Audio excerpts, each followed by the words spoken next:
What's up, BookTube? Welcome back. My name is Laura if you're new here, and today I'm doing the mid-year book freakout tag.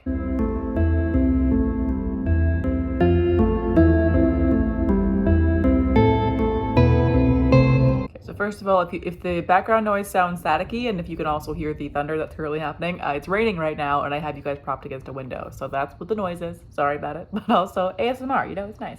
But anyways, welcome to the mid-year book freakout tag. I cannot believe we're already well past mid-year by the time that I'm doing this. It's like almost August right now, and I'm just getting around to filming this, so my bad, but better late than never, you know, it's fine. This is, I think, my third time doing this video. I know for sure I did it last year, but I can't remember if I did it the year before or not. No idea. But either way, I will link one of them up above or down below, wherever the fuck, somewhere. It'll be around. But I full on forget who made this tag, so I will just link their video down below for you guys to go and check out, but the name of it is escaping me. I'll put it here, I'm sure, probably. Either way, somebody made it a while ago, and it's been a BookTube staple for a very long time. And so here we are. But basically this tag is just kind of checking in at the mid-year point of the year and seeing how we're doing so far, best books, worst books so far. Just kind of a general overview of how the year has gone so far. So let's just get right into it. I've been rambling for literally no reason. All right, so question one is, what is the best book you've read so far this year? And for me, of course, I have two answers because I can't just pick one. It's not physically possible for me. So my two answers are The Girl Who Fell Beneath the Sea by Axie. This one I read earlier this year. I think it was near the beginning of the year. I had an archive of it from NetGalley, and I did do a full review for it on my channel, so I'll link that for you guys as well. This one is a fairy tale-like fantasy, which, as we all know, is my favorite kind of fantasy, one of them at least. And it follows a young girl who sacrifices herself to the sea god and goes to the underworld, and then discovers that there is some like curse on things, and then like a whole bunch of things happening. It was such a fun book. There's a found family element to it, which I love, and just like a whole bunch of things that just makes me so happy. I loved this book so much. It's one of my, I think I've only had 3 5-star books this year, and this is one of them. It was just phenomenal. It was such a good book. And then the other one is The Kindred by Alechia Dow. This book just is, wow, it's so good. It's a sci-fi, and in the society, everybody has like a mind pairing from birth, and it's one upper class person and one lower class person, just to keep things fair, but they can like hear each other's thoughts and everything. It's really cool. And in this one, our kindred pairing is Felix and Joy, and Felix is actually a duke, so he is royalty, and Joy comes from the poorest planet in the entire solar system. So they are the absolute best of friends. They love each other so much, but then one day some shit happens. The entire royal family is killed, and because that leaves Felix as the next person to take over the throne, they assume that he is the one who did it, and so they're after him. They're also after his kindred Joy. So he steals a spaceship, travels to her planet, and rescues her, and they end up crash landing on Earth. This was such a fun book. I really adored it. I love everything about it, to be honest. It just made me so happy. I cried. It was like honestly perfection, and everyone should read this book. Question 2 is the best sequel that I've read so far this year. I'm actually doing amazing with my sequels this year. My biggest goal from this year as well as last year is to read more sequels and try and finish up series that I've had ongoing for literally years, and I have made amazing progress. Like so far this year, I've read 56 books right now, I think, and of those ones, I think it's 24 of them have been sequels. So like I'm doing fucking amazing. So I have a lot to choose from here. The 2 that I went with, of course, 2, again, I can't pick one of them. The first one is All the Feels by Olivia Dade. This is the sequel to Spoiler Alert, and it was such a good fucking book. The one main character is an actor on this like Game of Thrones type show, and he's always getting himself into trouble because of his like raging ADHD, and so his bosses assign him a minder, just somebody to basically babysit him, and that is the love interest. And these two hate each other at first, and they just slowly warm up to each other and just like really slowly become friends, and then eventually to lovers, and it was just so good. I loved it. I loved every second of it. It made me sob at the end, which we'll get into later on with a different question. And yeah, it was just amazing. And then the other one is Hunting Fiends for the Ill-Equipped by Annette Marie. This is the 3rd book in the Taming Demons series, which I think is actually called the Guild Codex, but I call it Taming Demons because that's the first book. Doesn't matter. Either way, that series, I loved it. I love this entire series, but the 3rd book especially, just like, ooh, it really got me, mainly because of the development between the main character and the love interest. It just makes me really happy. I won't go into spoilers, obviously, but like, it's some good shit.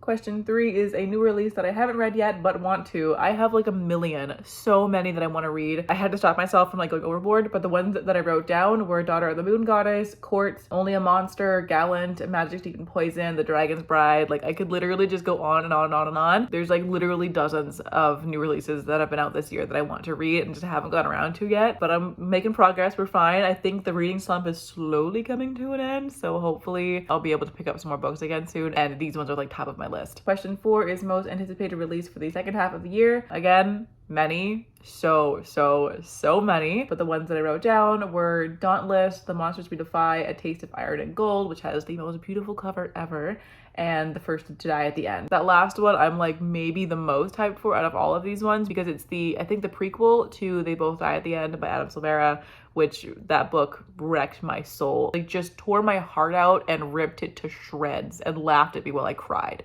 Like I love that book so much. So I can't wait for the prequel. I think it's going to be incredible. I'm ready to sob. But yeah, I can't wait for all of those ones, but especially that one. Question 5 is my biggest disappointment, and this one is sadly going to be Elysium Girls by Kate Pentecost. I just read it recently, and it was such a letdown. I had such high hopes for it. It had been on my TBR for like over 2 years. I kept meaning to pick it up because it has like the coolest concept ever. It's a historical fantasy steampunk with like magic and witches and demons. Like it's so fucking cool. And there's this band of like all female rogue cowboy vigilante type people who are like a found family, like living out in the desert. And there's like a game going on between the goddesses of life and death. And like, it's just like, there is so much happening in this book, and it could have been phenomenal, and then like nothing happened. Like the whole book, nothing happened, and it was such a disappointment. I'm so sad about it. Question number 6 is the biggest surprise. I have 2 for this one. The first one is Not My Type by Evie Mitchell. This is the first book in the All Access series, which is a series of contemporary romances all about disability and kink. So this one was such a surprise because I am very used to kink not being portrayed very well in books. We very often get the like 50 Shades style of BDSM where it's very aggressive, which, you know, is fine and everything, like not 50 Shades, but like in general, that style of kink where it's very like rough and like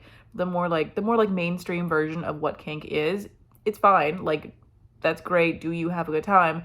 But it's not all that kink is. And it's so important in kink as well to like discuss safe words and boundaries and like everything. The negotiation is a huge part of kink, and I feel like you never see that actually portrayed in popular books. But in this book, they did that so well. It wasn't just one scene where they talked about things. They like kept talking about it as things went, and it was just so well done. It was such a fantastic portrayal of what actual kink is, and it was just lovely to see for once.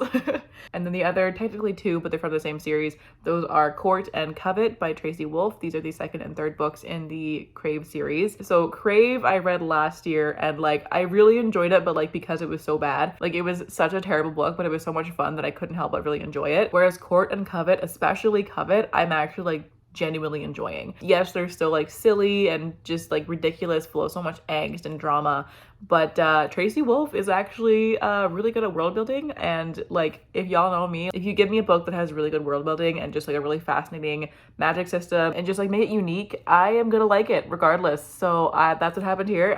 Tracy Wolff is actually really fucking good at the world building. This is a series that has like a whole bunch of different kinds of creatures in them. There's like vampires and werewolves, there's witches, like there's dragons, like there's a whole bunch of creatures, and they all have their own different cultures and like their own belief systems and everything. Like it is really well done, and in books 2 and 3, but again especially in book 3, that's explored more, and they're like actually kind of good books. Like I'm not just reading them because they're bad and fun now, I'm reading them because they're bad, fun, and also kind of good too, you know? So that was definitely a surprise. Question 7 is favorite new author, either debut or new to me, and for this one I'm going with Karina Halle. So far I've only read 1 book by her, which was River of Shadows, but I'm currently reading the sequel to it. It's a self-published Kindle Unlimited book. Not at all to say that those books can't be really good, but just in my personal experience, the ones that I have read so far have been like, they're definitely self-published, you know, like you can tell that by just by reading them, and that's not a bad thing at all. It's just you can tell that there was a lack of a like professional editor in the ones that I've read. But with this book, it was actually really fucking good, and the concept is so cool. This one is a fantasy romance, and it's a Beauty and the Beast retelling, except the twist here is that it takes place in the underworld from Finnish mythology, and the Beast is the god of death. It was actually so cool, and like it was a very slow start. Things didn't actually pick up until about halfway through, but once they did, goddamn. Jesus Christ, it was good. Definitely a like new favorite author from the year. Very surprised by how much I enjoyed this book, and so far book 2 is just as good, and I definitely want to check out more of this author's books because she has written a lot of books apparently.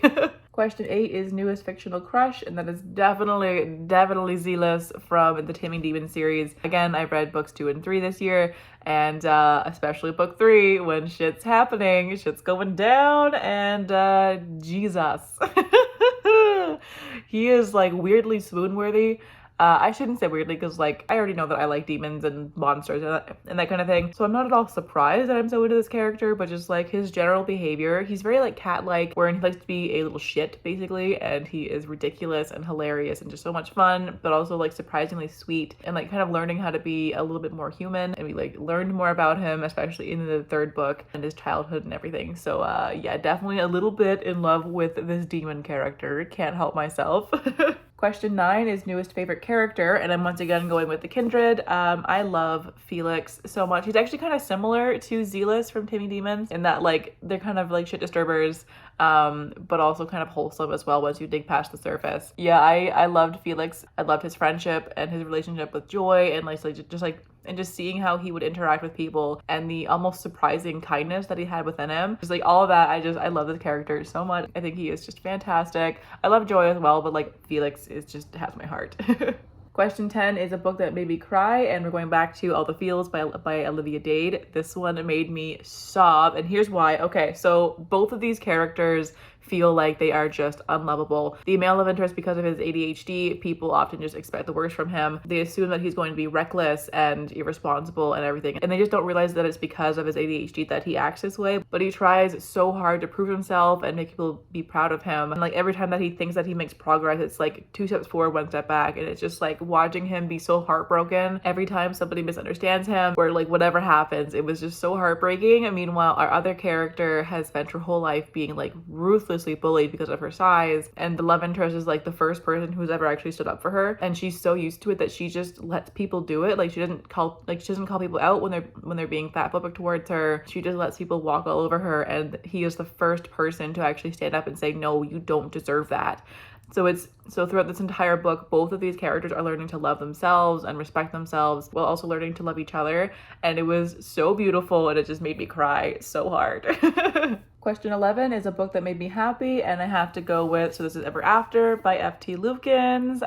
This book was so much fun. So I wasn't expecting it to be a like satire. I thought it was going to be more similar to their first book, In Deeper Waters, where it was like a regular fantasy. But then I picked it up, and it is hilarious. Like this is a satirical fantasy, and it was so funny. It had me laughing out loud the entire time. I loved it so much. I could not stop laughing throughout this entire book. It's a King Arthur retelling, except it's about what happens after the prophecy is completed. After Arthur becomes king, it's like, okay, what happens next? And yeah, it was just like ridiculous and hilarious, and but also like heartwarming sometimes and touching and extremely queer. Like every character in here is queer in some way, or at least most of them are. And it was just so wonderful to read, and like it just made me all warm inside, and I love this book. Question 12 is the most beautiful book that I've bought so far this year. 2 of these we've already talked about. So This Is Ever After by F.T. Lukens. This cover is just stunning. Like look at that. It is so beautiful. The spine is gorgeous.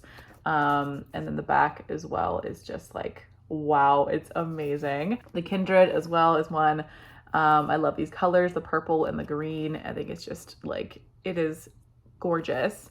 They did an amazing job with this cover. And then the 3rd one is Bravely by Maggie Stiefvater. I think there's definitely a theme in the kind of covers that I think are the most beautiful. They're all kind of similar, but this is stunning. So beautiful. And then finally, question 13, what books do you need to read by the end of the year? I don't know, honestly. So I've been in a like really bad reading slump for about 3 months now, and it's driving me fucking crazy. I am so over it. So for July, I decided to mood read, but I'm kind of enjoying mood reading. So I think I might actually kind of not do structured TBRs for the rest of the year, like not put like pressure on myself to read certain books. So I don't think I'm going to answer this question. I do have a couple of projects that I'm working on for vlogs where I do have to read certain books, but I'm not going to share those ones just yet.